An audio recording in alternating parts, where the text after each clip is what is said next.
Powered by the Montana Television Network. This is the 530 News on Q2, Montana's news leader. Hello, folks. Good Saturday evening to you. Thank you for tuning into the Q2 Weekend News. I'm Dustin Klemann. Worried homeowners and fire crews in Southern California are catching a much-needed break in the fight against several wildfires. At least 4 of them are more than half contained. Daniel Nottingham has the very latest from Ventura County. Fire crews are still working around the clock, taking advantage of calmer than expected winds to expand containment lines in a half-dozen wildfires spanning several counties. John Knapp came back to find his Fallbrook home untouched in a mobile home park where a fast-moving blaze destroyed dozens of his neighbors' homes. You know, whenever they let people back in, I don't know, I think I'd rather not see their reaction to what's happened to their places. Just a few hundred miles north in Ventura County, the Los Padres National Forest is still burning. Tens of thousands of people are still under evacuation orders, but some of those impacted have been waiting here at this checkpoint for up to an hour to be shuttled back to their neighborhoods and grab anything they may have missed before. Checkbooks and things like that. We ran out of the house with the fire going on all around us. Meanwhile, volunteers giving out masks was a welcomed sight in nearby Ojai Valley. The area is blanketed by heavy smoke. Have you had a hard time finding masks? Yes, believe it or not, Ventura especially. California Governor Jerry Brown got his first look at the largest of the wildfires. This is the new normal. He warned that climate change could bring more severe wildfires. It's just more intense, more widespread, and we're about ready to have firefighting at Christmas. It's a stark reminder that the danger is not over yet. Danielle Nottingham, CBS News, Ventura, California. The wildfires have burned at least 175,000 acres, destroying more than 700 homes and buildings. It's not even winter yet, and already a massive snowstorm has slammed the East Coast. It's causing problems in cities and towns down south where snowfall is very unusual, especially before the holidays. CBS News' Laura Podesta has tonight's report.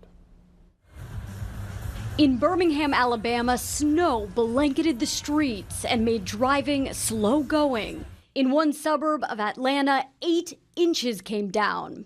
Hartsfield-Jackson Airport reported at least 375 flight cancellations. Delayed travelers were seen sleeping on the airport floor. We have a winter wonderland here in Asheville, North Carolina. Pretty but dangerous. Thousands are without power in North Carolina. Crews work to clear ice and tree branches off power lines in order to get the lights and heat back on. In New York City, the snow started coming down early this morning. It's slick on the sidewalks and the roads. I definitely had to do some shopping for this. I went and bought some winter boots and a coat. Go Army! Beat Navy! In Philadelphia, people tailgating before the Army-Navy game had some fun in the chilly weather. Oh, I just love the first snow of the year. It's always fun to get out and walk around. And in our nation's capital, a light dusting did not stop people from heading outdoors to exercise and shop for the holiday season. Laura Podesta, CBS News, New York. Back here in Montana, where we're dry as a bone and no snow in sight, Montana Organic Association Conference kicked off its third and final day by doing something that they haven't done before. Today, they held a session specifically geared towards women in the agricultural business. Both men and women sat in on the session, heard from a panel of 5 women in the business who shared their experiences and background. The panel took questions from the crowd, such as what it's like being a woman in a male-dominant field. MOA board member Heather Estrada says this session was an important step to have a well-needed look of the agriculture community. Typically, women are underrepresented in the agricultural field, and so we are trying to sort of raise awareness about that and trying to at least be able to share stories with one another about different experiences we've had, and then think about how we can empower women that are coming into this field in the future.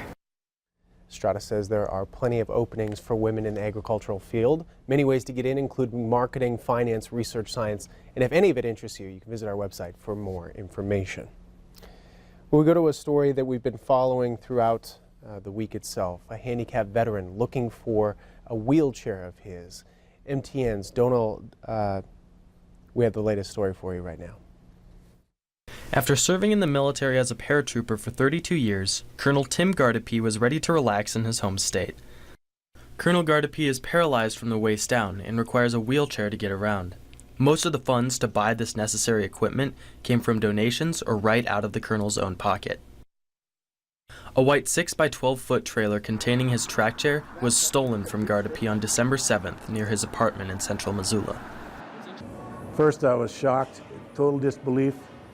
Driving the pickup truck is limited, and then also able to use go outdoors in the wintertime is limited. Another piece of equipment that was stolen was a chair for his truck, which is necessary for an able-bodied person to drive his vehicle. Gardapi relies on these not only for independence, but also to do what he loves, whether it be hunting or accessing his bison ranch, things he can no longer do without his trailer and chairs.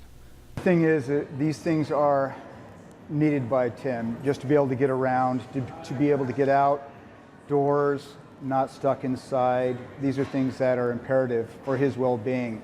If you see something, say something. Oh, I'd like to thank anybody and everybody for their support. It's good to know that there's a lot of good people out there. They hope that the trailer is found and that the culprits are brought to justice. Reporting in Missoula, Donal Lakatua for MTN News. Thank you for the story, Donal. We'll be continuing to follow that. If you do spot the trailer by chance anywhere in Montana, you can contact local police. Back here in Billings, the weekend before families and kids pick up Christmas presents from Toys for Tots, the U.S. Marines made one last push today for those toys. Then you guys will take the toys to the central location and start distributing. Willie Tyler of KWMY broadcasting live from Rimrock GMC Cadillac today, where they got everybody to try to come out and add a few more to the pile. St. Vincent de Paul will distribute the toys at Metro Park this coming Tuesday, and many of those who are bringing in the toys are actually children. They're like, hey, what's the Toys for Tots program? And we explain to them, what the program is and how it operates and how, we help children who wouldn't necessarily have a Christmas otherwise. I don't think I've ever been in a city that cares as much about other people as Billings, Montana. And, it's apparent in everything that we've done this year. Still plenty of toys needed for teens as well. It goes up until Tuesday. Rimrock GMC Cadillac will still collect toys and match those donations. STEM Billings wants to inspire children to learn about subjects that will lead to an important career in a blossoming industry. STEM, as we've told you before, stands for science, technology, engineering, and mathematics. Kids know it quite well, too.